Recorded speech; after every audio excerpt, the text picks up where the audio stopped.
पुनरपि जन्मम पुनरपि मरणम, वह कहानी अपने इसी कर्म बंधन से शुरू होती है। भगवान कह रहे हैं अर्जुन, यज्ञ के निमित्त किए जाने वाले कर्मों से अतिरिक्त दूसरे कर्मों में लगा हुआ ही यह मनुष्य समुदाय कर्मों के बंधन से बंधता है, यानी कर्मों से बंधता है। अब लो जानना तो ये पड़ेगा, क्योंकि भगवान कह रहे हैं यज्ञ के निमित्त। तो यज्ञ क्या है? यज्ञ जब हमारी समझ में यज्ञ होगा तब हम यज्ञ के निमित्त कर्म करेंगे। तो बंधु, आपने देखा होगा भारत में यज्ञ शब्द बहुत विशेष महत्वपूर्ण है। हमारे सबसे पुरातन अगर ग्रंथ शास्त्र कहे जाते हैं तो उनमें नंबर आता है वेदों का। बंधुओं, वेदों का जो प्रथम स्थान आता है तो वेदों ने जो कार्य बताया है वह कहा है यज्ञ।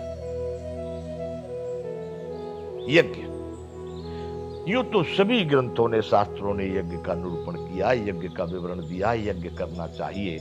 लेकिन मैंने इसलिए वेदों का नाम लिया कि सबसे पुरातन हमारे यहां भारत में अगर किसी ग्रंथों को माना जाता है तो वो है वेद।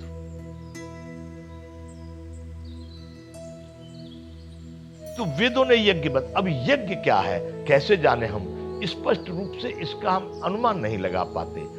एक यज्ञ यहां पर ज्यादा प्रचलित होता है जिसमें तिल और चावल और जौ मिलाकर के, सामग्री मिलाकर के, साकल अनेक प्रकार की वनस्पतियां, जड़ी बूटियां मिलाकर के हम सामग्री तैयार करते हैं। ब्राह्मणों के द्वारा, कुछ भक्तों के द्वारा बैठ करके अग्नि कुंड बनाए जाते हैं। उन कुंडों में उन आहुतियों को दिया जाता है। वेद मंत्रों से या जिस जिस देवता के, प्रधान देवता का जो यज्ञ है उसके माध्यम उन मंत्रों के द्वारा जो हम आहुति देते हैं स्वाहा कह के, उसको अधिकांश लोग यज्ञ कहते हैं।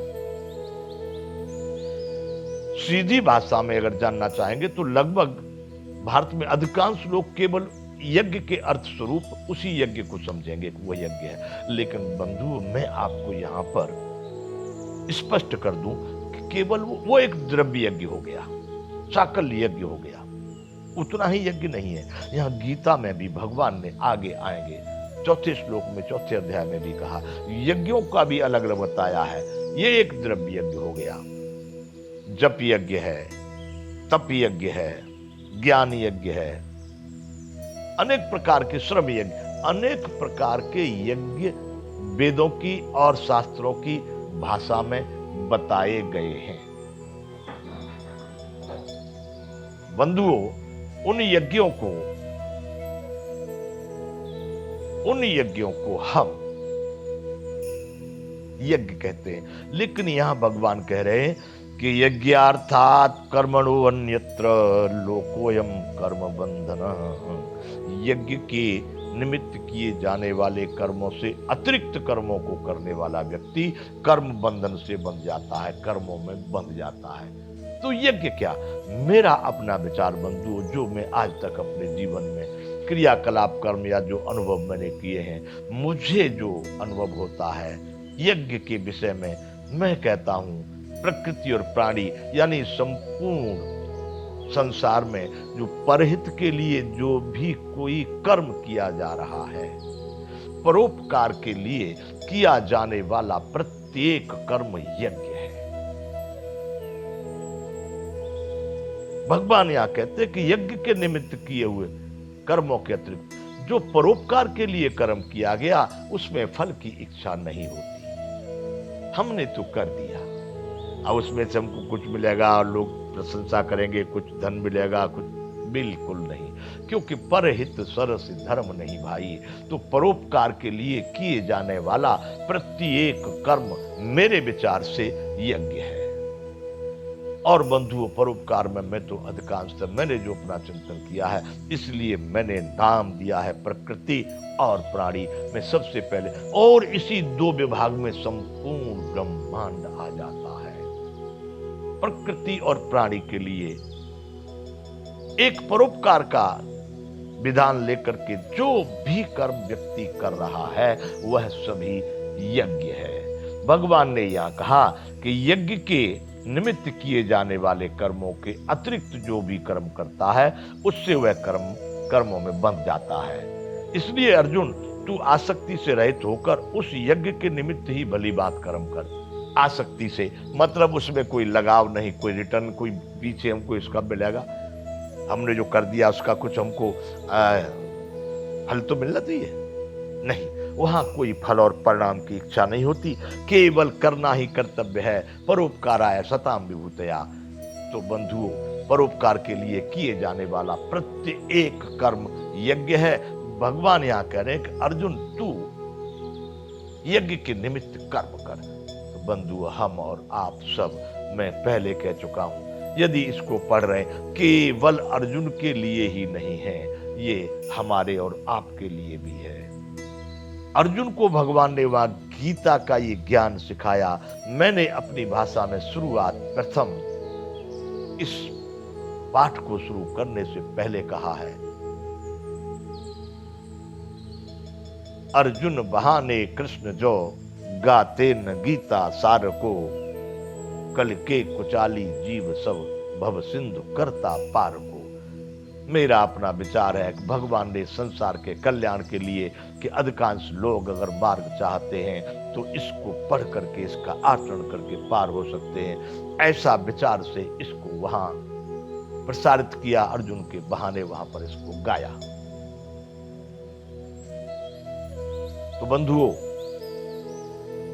भगवान ने ये जो कहा है तो ये हमारे और आप, अर्जुन को कहा था इसलिए हमको कुछ लेना देना नहीं, आप में सब में अर्जुन समाया है, आप सब अर्जुन की स्थिति में हैं। आप हम सभी लोग उस महाभारत के कुरुक्षेत्र में बैठे हैं और अर्जुन की भूमिका में हम लोग हैं। चिंतन करके देखिए, सही में हम हैं कहां और हमारा क्या कर्तव्य है। तो आपको लगेगा कि जो अर्जुन को भगवान कह रहे थे वो मुझे ही कह रहे हैं, मुझे ही उसका आचरण करना चाहिए। तो बंधुओं, यहां ये 9वां श्लोक पूर्ण हो जाता है।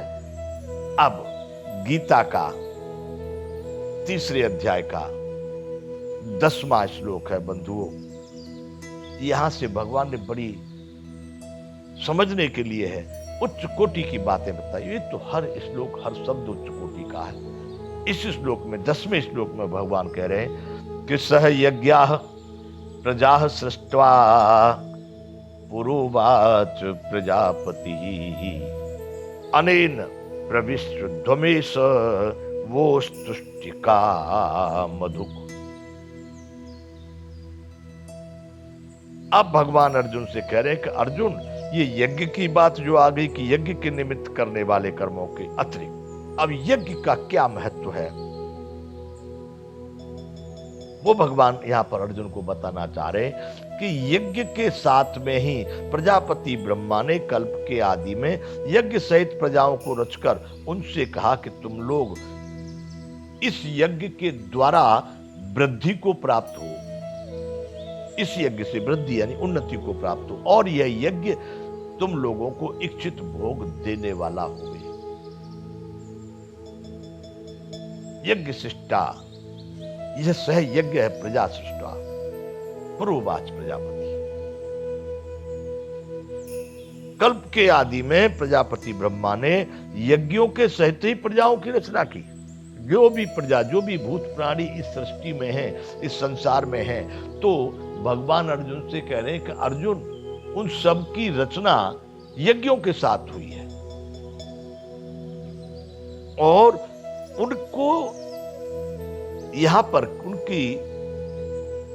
उनको पैदा करने के बाद, उनको बनाने के बाद प्रजापति ब्रह्मा ने उन सभी भूत प्राणियों से, उन सभी मानवों से, सभी जीवों से, या जो भी समझने वाले थे उनकी बात को, उनसे कहा था यज्ञ के साथ प्रजा की रचना करके कि तुम इस यज्ञ के द्वारा उन्नति को यानी वृद्धि को प्राप्त हो, और यह यज्ञ तुम लोगों को इच्छित भोग प्रदान करने वाला हो। यह इस यज्ञ के करने से आपकी सभी मनोकामनाएं जो आप चाहते वो सभी भोग आपको प्राप्त होंगे।